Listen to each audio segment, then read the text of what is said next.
Hello, everybody. Welcome, and I'm so happy you're joining me and Holger from Hubdrive today to listen and to see our special podcast that we recorded. The only issue is we didn't record the whole thing because I forgot to push the record button for the first 15 minutes. While we had an amazing conversation in the 15 minutes, it will never be released. So if you think, why are these two so giggly when we start? This is the reason, because I forgot to push the red button. Still, hope you enjoy. I forgot to push record. Yeah, that's what I realized right now. So let's do it again. Ah, I was looking for the timer and was like, so why don't I see how long we're recording? Because I want to stay within the script and within time. And it's like, So you're looking at the time. When is that over? no, I Okay. was looking, am I still on time? Because I said 25 minutes. And I was like, okay, we're going very smoothly. And I have a couple of questions left. So where are we on time? And then I was like, I think I forgot to push the record button. Yes, okay, that's the issue. Let's go again. Yeah. So for everybody that just watched, Holger and me already had 50 minutes of a chat without recording. So that is, sorry, that's only for Holger and me. We talk about very spicy stuff, but we try to reiterate it and restart the conversation so that everybody can join in. So my bad, my fault. I still have to learn a lot, especially push the big red button on the bottom of the screen, which says record. So that is my learning for today, Holger. Do you have any learnings that you want to share Well, thank you. with everybody? Thank you, Peter, for having me. And you really missed the best part of it already. Peter will ask me now all of the questions you already asked to me, and I will act surprised that I never heard that Yes, question. please. And Yeah, please. I will be caught off guard again. Yes, yeah, preferable. Yes. So we already been through this. One of the questions that I already asked Holger, which I will do again with all the energy that I have, is the anti-LinkedIn biography. So what is it about you that is not on your LinkedIn, but tells everything? Great question. I never heard that one before. I was telling Peter before, and that is a great question because actually that is one of the questions I ask every applicant at hours before when I'm interviewing them, what is not in their CV, what I should know. And usually that gets them talking, and that's the attempt you try with me. So, what is not on my LinkedIn page? I think not on my LinkedIn page is that I'm more more a generalist. At every stage which I'm taking, I'm learning so much, and this is really what drives me. Learning and sharing what I learned with the team. So that's the journey, and it is a journey. Everyone is not only learning for itself, learning to get more customer value out of it, but also accelerating their own career, and everyone can benefit by the journey. I see a lot of my job in facilitating this journey, this personal journey of every employee. So you sound like the ideal manager, Holger. I have a textbook Nobody right in left the front of me. company. Yeah. So nobody left the company because of you. That is in the 7.5 years already with Hubdrive left. I wouldn't say that. I hope it's not because of me. We No. surprise. No. They're coming in right now into the call. No, Yeah, no. that will be a great one. No, I'm just joking. Of course, there is churn, of course, at every, and that is good. We are in IT, so also changing position can also give you new experience, and this is what it's all about, gaining new experiences. But to show, and I think you asked about my LinkedIn page. My LinkedIn page said it all. If you have a company which is enabling you to get new experience without having a change in there, I went from CSM to professional service to product management, which you wouldn't normally do. And I'm just there for 7.5 years. But this is what's all about facilitating learning, facilitating gaining experiences, going out there, and then it's good for yourself, for your own inner freedom, but it's also Yeah, good for the company in itself because they are not only losing knowledge, they are gaining knowledge by getting exposure in there. yeah. And in our previous conversation, which is never going to be released, So you said also that. Yes, it was great. You also said that the company turns implementer of their own solutions to a channel. When did that happen? And I can also imagine that the Dynamics channel is, you might have some words about the Dynamics channel that you want to share with us, the good and the bad, hopefully, or the to be improved. I have also some ideas, but I'm just curious. Yeah. So it happened around 4 years ago. We've been very successful. We always been an ISV and we always had a partner strategy, but we always also been an SE ourselves. So we implemented only our solution. We never did other modules of the Microsoft Dynamics platforms, just our solution. But we did implement ourselves and we've been quite successful at it, I would say. And we've been a little bit too successful to say, hey, if we're growing, we always needed to add resources in there because believe it or not, the demand for a good and holistic HR solution on the Dynamics platforms is endless. Every company needs that. And therefore, our resources have been fully booked for individual customizations rather than improving the product. And also, when you are an SI and you are also an ISV, a lot of those customers want to go with the creator of the software as an SI. So we already been in competition with our partners. And frankly, our partners are usually better equipped to do so because they are knowing other areas of the solution, also other areas of the customer infrastructure before. So they have the direct way of and better implementing because they know the customer and all detail on all their infrastructure far better than us. So that's why we had the decision to go pure ISV. And then I had the honor to also change department at that time to become partner success manager and heading the partner success manager where we brought not only our solution out there, but trying to win new partners, new SIs, share that we are looking for implementers and also resellers and how it can benefit for that. If you ask me about the community, there are SEs which are very open-minded, but a lot of the SEs stay in their lane. And that is good. There have been a couple of years ago, three, maybe 2 years ago, where the economy was that way that every SE couldn't run fast enough away from the customer without getting any new service contract with them. So they were all fully booked. And we see that it's changing, that they are now getting open-minded again to onboard ISVs and also to understand that they can deliver new value by adding new solutions to their customers, which they are already having. For example, an HR solution like ours, which is horizontal, it's not industry based. And therefore, and it does make sense, especially if you are SE for ERP systems, F&O and NPC.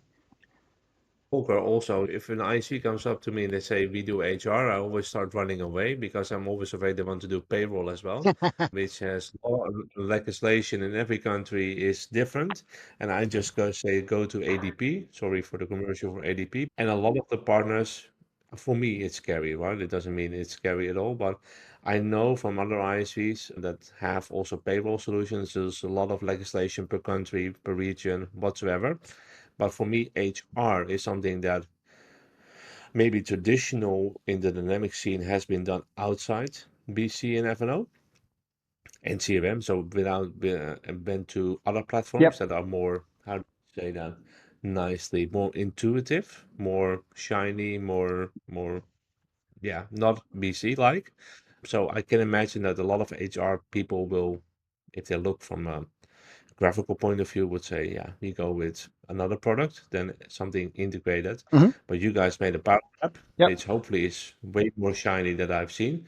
So that always appeals a little bit more. But I think it's also hesitant in the community to start building the knowledge because a financial consultant knows a lot of numbers, what is assets, left, right, balance sheet, great, but they don't know HR. I think that also requires a different person or different role or a little bit of different insight. You have to have a little bit more empathy than a regular developer, probably. Yeah. I But that's the beauty of the Power Platform, right? You don't need to be a developer in there. And we are all employees, so we all have some experience in HR. So that is all always a discussion which we are having, especially with the ERP partners. Hey, we don't have Yeah. a clue about HR, but that is not true. You have a clue about HR. If it comes to something specific like payroll, that might be still true, but you are giving away a lot of benefit for your customer just because you don't want to handle the payroll part. But there is something more to it. There is something like recruiting. And when we are talking about recruiting, when we are talking about personal development, when we are talking about leave requests, absence management, time and attendance, etc., those are HR topics. And those Yeah. are key for all of your ERP. Because what are you doing there? You handle resources. The resources have an availability. If you plan resources, they need to have a capability, which is nothing else when it comes to humans as skills. So you need to have a skill matrix. So think about that way that yes, we are model driven power app, but we've been along for quite some time. We are not a startup. We're more than 20 years in that business. There is something more to it and enable the self-service capability on the power app level for the employees of all of your customers have another benefit. Why? Because Yeah. everyone is onboarded to Dynamics or the Power Platform, all employees. So So, what you're actually saying is that most SIs already know time and absence, deal registration, time yeah, registration, kilometers, and everything else, but they don't put that in the HR box. They put that in the revenue box yeah. because they are billing that. Okay, so I get that point. And building the So knowledge you on see, HR is quite easy. We have a learning path do about you it see it? and give it out. Yeah, no, I believe that. So do you see a difference, for example, in Europe or North America in the acceptance or the difference in cultures or anything that you would say would stand out from your perspective? Yeah. Peter, here's a secret. I listened to your old podcast and you mentioned that the American partners are a little bit more optimistic or opportunistic. I did say that. I would agree on that. With Europe, it's more about the relationship building. And when you had one common customer and you had a good experience, you go to the next one and next one. And you build a long relationship over years and also build success together, build a whole pipeline. While in the US, it's more of, yes, you have one customer, but that doesn't mean that we are going to build a pipeline together. We need more of that to get in there. But what also happened is US partners reaching out to us and say, hey, we have one lead. What can we do about it? Yeah. Yeah. So you see that the same trend with Europe versus US or North America, Yep. that it's more opportunistic. Maybe I call it more opportunistic, but more deal by deal driven than it's building the relationship. Maybe I think that it's just a cultural thing. I think in Europe we're more used to making deals with each other and barter over Yeah. it because we want to do something in the long term and we always have to do that. I'm Dutch, so I know the Dutch have a long history of bartering with everybody around the world about on trade. So guilty as charged, and we are bartering with the Germans a lot. That is our main income. Hmm. So we keep them on our good side, and they come to our ocean as well. So you just told me that you're all, I think, also a bit of a Formula One fan, Yep. right? Because you're going to Zandvoort Grand Prix, which will be in September. Planning. So who's your favorite driver then, Holger? There's only one good answer, to be honest, on this question, but So it's fine. you are Dutch, so you're going with the madman Verstappen, right? Yeah, of course. Yeah. I don't have a favorite driver in the moment. Obviously, I like Nico Hülkenberg because he's funny, not because he's German. Oh, He's he's quite right. funny. I like him as well. He speaks Dutch as well. I think he speaks multiple Yeah, languages. yeah. I think, as far as I understood, no, he's pretty funny, and I think he's aging pretty well, but he's still driving like a young maniac. The last race, he was doing pretty good in a car that is not performing overall, so I think he's doing pretty well. But there is not a lot of Germans in the last No, not anymore. It used to be very different. There's really, and also in more. the youth, there's nothing which will be the next Formula One driver, I think. So also, we don't have a German Grand Prix anymore, and that is for that reason. It's not on. It is still on TV, but it doesn't get the ratings that it has before. So, yeah, it's kind of Okay. different here than everywhere in the world. The Formula One is booming, but somewhat not in Germany. So it's not green enough. Is that the issue currently? It's not green enough that they have to exhaust leaves instead of petrol. Maybe that's the case. Germans go fully green. Maybe that's the case. If there's solar panel cars, then it will be good. Now, I think I after Michael Schumacher, there was a huge wave of everyone was watching Formula One, and then it dried out because they seen too much Formula One, and then it was just a down period, and we are in that down period right now. What you are experiencing right now with Verstappen, you are yeah, on it top right depends now. how you look at it. Yeah, I think he's the only one that can drive a car that is undrivable. That So that is probably I true, think yeah. for me is where did his Yuki end at the 17 or Yeah. 18 last race or anywhere near the bottom, and he is still number two. I can see he's struggling, but he's still able to drive the car. Normally, the two drivers are pretty close to each other, except for Aston Martin with Stroll and Alonso. Stroll is always somewhere in the near, and Alonso is still fighting at 42, 43 years old, which is amazing. So, yeah, but I think that he finishes every race. I think that is a good thing. And especially in that car, I think this is maybe his most challenging season. It is his most challenging season. Do you think he will end up top? Right now, he. Yeah, so I think you see the cracks at McLaren from my point of view. They almost tried to run each other off the track last race. Mhm. I think the compete there is on. So I think there will be some more drama between the two drivers. Max can maybe use it, but I hope they also spend a little time and money on getting the car better. Otherwise, he won't be top three, but not number one. But let's see. They still have a lot of races to go. Yep. But let's see, you never know. At the end of the year, also the engines start to fall out. But maybe that brings me to the new a new question also, because we talked a bit about the downside of F1 in Germany. But in IT, what is, according to you, the most overhyped trend right now? Did you say people leave me alone? I don't want to hear about it. I think there's just one answer. It is AI Tell and me. Copilot. I wouldn't Oh, AI. I wouldn't say it is overhyped, but it is hunting us everywhere. And Yeah. we see that basically in the whole community, we are all try to do everything with Copilot, and we are at Hubdrive actually do that, but it's also hard to keep up with the speed. It's kind of overtaking Yeah. all of us, and every conference, some new agent comes up, some new terminology comes up, and we didn't even uh, finish the last assignment from Microsoft to implement that. Having said that, it's also huge beneficial. So in terms of how often we are talking about it, it feels overhyped, but when you're really taking a deep dive in there, it's actually also underhyped, because the way of how development can change because of AI, because of GitHub Copilot, for example. And GitHub Copilot agent is something you don't see in the market, but you will see in the product. Yeah, but that is not something a customer will see, right? So in Visual Studio, you can write faster code, cleaner code, But it's something depending who's customers will writing it. experience. Absolutely, but I think a lot of the stories about Copilot that will help customers drive efficiency. I don't think it's there yet, but the things that I've seen from a lot of the agents is an automatic fill-in field with a suggestion. Now, amazing. I think HubSpot has been doing that for years on a couple of fields, so something is going wrong there.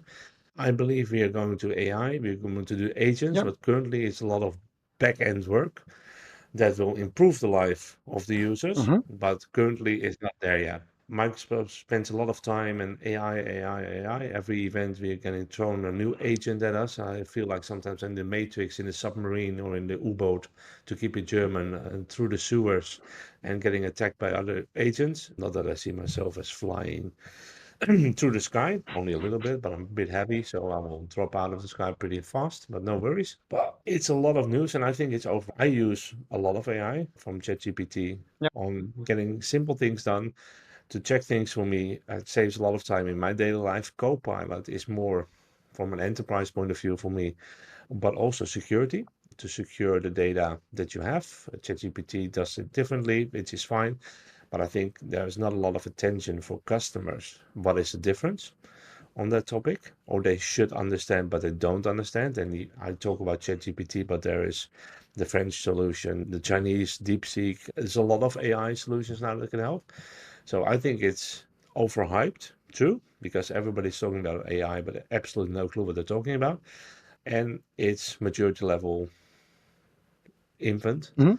I think we are going pretty fast, pretty quick, but we're still long way to go. And we have to get used to it, which is fine. Yep. And I think everybody's using it in their own way, but we're not there yet. And with all the Microsoft marketing materials being pushed upon the world, we're not there yet. But there will be 1,300 agents from Microsoft or more that do a specific task. I'm pretty sure about that.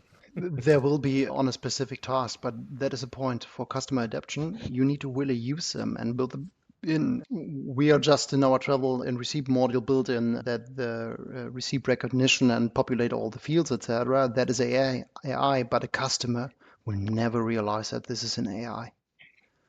No, And they no. shouldn't. They should gain the benefit from it, but a lot of AI in the customer's viewpoint is a chatbot for them. They Yeah, understand that.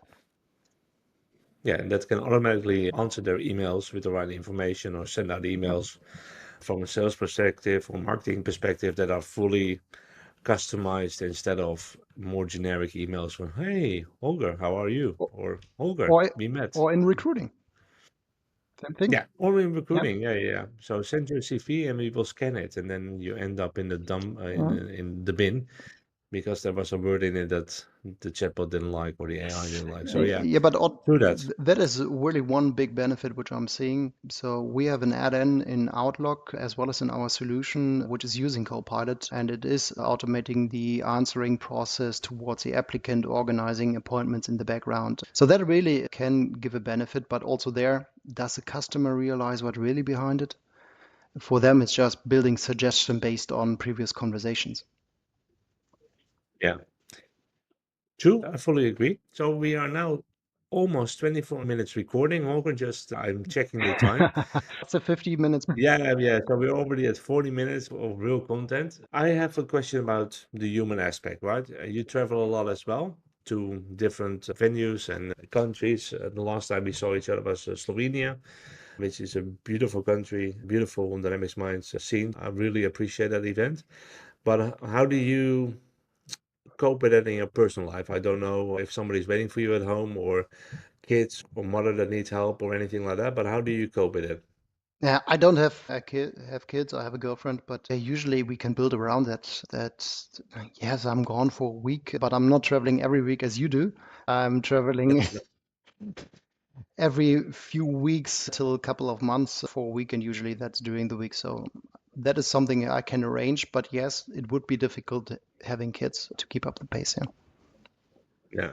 So your girlfriend is very happy that you're gone for a week. She has the whole place to herself, rest, no nothing to worry We about. are not living together, so Ah, I'm not sure what she's doing at my place during when I'm gone, but redecorating. good point. Oh, she has a key, right, Holger, or she doesn't have a key yet? She does. Good. So she can redecorate. Next time you go to the event, I think it will be directions North America, Poznan. Sorry, EMEA. Don't give her ideas, please. Oh, so I hope she's not listening, but if she's in the same ecosystem, directions Poznan, November. Oh, but maybe you go to Summit as well, which is not far before that, North America. Yeah, maybe. May